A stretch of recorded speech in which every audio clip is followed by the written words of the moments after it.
कभी ऐसा हुआ है कि एक छोटी सी बात से शुरू हुई बहस इतनी बढ़ गई कि अब कमरे में सिर्फ खामोशी है। आप एक कोने में, आपका पार्टनर दूसरे कोने में, और वो साइलेंस वो किसी भी शोर से ज्यादा चुभती है। हस्बैंड वाइफ के बीच झगड़े होना काफी नॉर्मल है, हर रिलेशनशिप में होते हैं।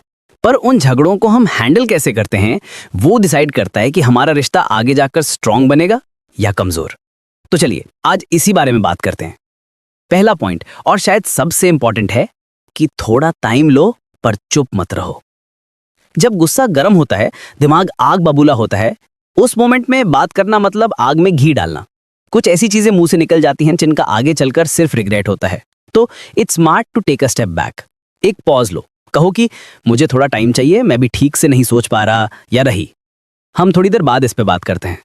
लेकिन यह एक कैच है, ये जो थोड़ी देर है ये हमेशा नहीं बनना चाहिए। वो जो लॉन्ग साइलेंस होती है ना, जो कई दिनों तक चलती है, वो आग को बुझाती नहीं, अंदर ही अंदर सुलगती रहती है, डिस्टेंस बढ़ाती है। कूल होने के बाद जब आपका मन शांत हो, कामली उस टॉपिक पर वापस आओ। और जब आप वापस आते हैं तब शुरू होता है दूसरा और उतना ही क्रूशियल स्टेप, एक्टिव लिसनिंग का प्रैक्टिस करना। सुनना और एक्टिव लिसनिंग, इनमें जमीन आसमान का फर्क है। हम अक्सर सुनते हैं जवाब देने के लिए कि ये पॉइंट खत्म करें तो मैं अपनी बात रखूं। एक्टिव लिसनिंग का मतलब है सुनना समझने के लिए। डिस्ट्रैक्शन साइड में रखो, फोन, टीवी सब बंद। आई कांटेक्ट बनाओ, उनकी बॉडी लैंग्वेज देखो और सिर्फ उनके वर्ड्स को मत सुनो, उनके पीछे की फीलिंग को समझने की कोशिश करो। जब वो अपनी बात कह दें तो इंटरप्ट मत करो, बस उन्हें वैलिडेट करो।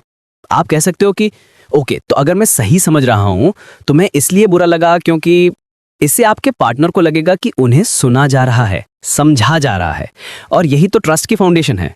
अब जब सुनने और समझने की बात हो रही है तो हम जो कहते हैं वो भी तो मैटर करता है। ये हमारा तीसरा पॉइंट है, अपनी लैंग्वेज में संयम रखो, कंट्रोल योर वर्ड्स। गुस्से में इंसान ऐसी चीजें बोल जाता है जो रिश्ते में हमेशा के लिए एक दाग छोड़ देती हैं। ताने मारना, नीचा दिखाना, पास्ट मिस्टेक्स को बीच में लाना, ये सब चीजें आग बुझाती नहीं, बढ़ाती हैं। एक सिंपल रूल फॉलो करने की कोशिश करो कि आई स्टेटमेंट्स यूज करो, यू स्टेटमेंट्स नहीं। फॉर एग्जाम्पल, ये कहने के बजाय कि तुम हमेशा लेट आते हो, आप कह सकते हो कि जब तुम लेट आते हो तो मुझे टेंशन होती है और अकेला फील होता है। पहले स्टेटमेंट में ब्लेम है, दूसरे में आप अपनी फीलिंग एक्सप्रेस कर रहे हो। इससे आपका पार्टनर डिफेंसिव नहीं बल्कि अंडरस्टैंडिंग होगा।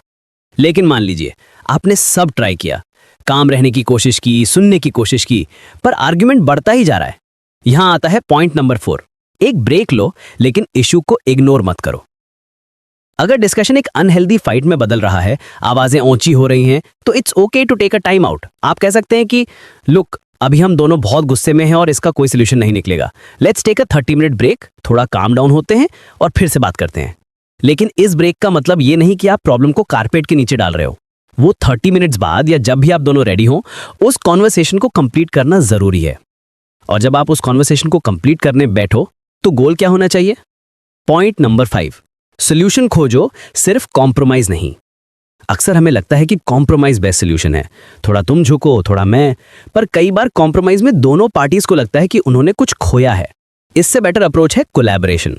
ये सोचना है कि हम दोनों एक टीम है और ये प्रॉब्लम हमारी कॉमन दुश्मन है, तो हम दोनों मिलकर इसका क्या सोल्यूशन निकाल सकते हैं जो हम दोनों के लिए काम करें। इसमें शायद थोड़ा ज्यादा टाइम लगेगा, पर जो सोल्यूशन निकलेगा वो लॉन्ग लास्टिंग होगा। ये सारे पॉइंट्स, कामली बात करना, सुनना, सही शब्दों का इस्तेमाल करना, ये सब एक चीज पर आकर टिक जाते हैं, और वो है पॉइंट नंबर 6, एम्पैथी, सहानुभूति। खुद को अपने पार्टनर के शूज में रखकर सिचुएशन को देखने की कोशिश करना। ये सोचना कि अगर मैं उनकी जगह होता, उनके एक्सपीरियंसेस के साथ, उनके माइंडसेट के साथ, तो मुझे कैसा फील होता। जब आप एम्पैथी प्रैक्टिस करते हैं, आपका कनेक्शन अचानक से गहरा हो जाता है। आप सिर्फ एक प्रॉब्लम नहीं सॉल्व कर रहे होते, आप अपने बॉन्ड को मजबूत कर रहे होते हैं। ट्रस्ट बढ़ता है, एक इमोशनल सेफ्टी का एनवायरनमेंट बनता है जहां दोनों को पता है कि उन्हें समझा जाएगा, जज नहीं किया जाएगा। और ये सिर्फ कहने की बातें नहीं है। हाल ही में हुई कई स्टडीज ने भी कम्युनिकेशन स्किल्स और मैरिटल सेटिस्फैक्शन के बीच के इस लिंक को हाईलाइट किया है। एक स्टडी में 387 मैरिड कपल्स यानी कि 387 मैरिड कपल्स को शामिल किया गया। पता चला कि जिन कपल्स के बीच में कम्युनिकेशन कंस्ट्रक्टिव था, उनका रिलेशनशिप ज्यादा फुलफिलिंग था। तो हमने 6 पॉइंट्स डिस्कस किए, पर क्या ये हमेशा काफी होते हैं? कभी कभी बेस्ट इंटेंशंस के बावजूद कपल्स एक पैटर्न में फंस जाते हैं। वही आर्ग्यूमेंट बार बार होता है और कोई रास्ता नहीं दिखता। अगर आपको लगता है कि कम्युनिकेशन बिल्कुल बंद हो गया है, इंटीमेसी खत्म हो रही है या ट्रस्ट टूट चुका है और आप दोनों एक ही सर्कल में घूम रहे हैं, तो प्रोफेशनल हेल्प लेना जरूरी हो सकता है। इसमें कोई शर्म की बात नहीं है। कपल्स काउंसलिंग में जाना एक साइन ऑफ वीकनेस नहीं, बल्कि एक साइन ऑफ स्ट्रेंथ है। ये दिखाता है कि आप अपने रिलेशनशिप को वैल्यू करते हैं और उसके लिए काम करने को तैयार हैं। हाँ, इसमें कुछ चैलेंजेस हो सकते हैं, थेरेपी का कॉस्ट, टाइम निकालना या कभी-कभी एक पार्टनर का इसके लिए रेडी ना होना। पर इन हर्डल्स को पार करके जो गाइडेंस मिलती है, वो आपके रिश्ते को एक नई दिशा दे सकती है। एंड में एक बात हमेशा याद रखिए, गोल एक ऐसा रिलेशनशिप बनाना नहीं है जिसमें झगड़े ही ना हो। ऐसा पॉसिबल भी नहीं है।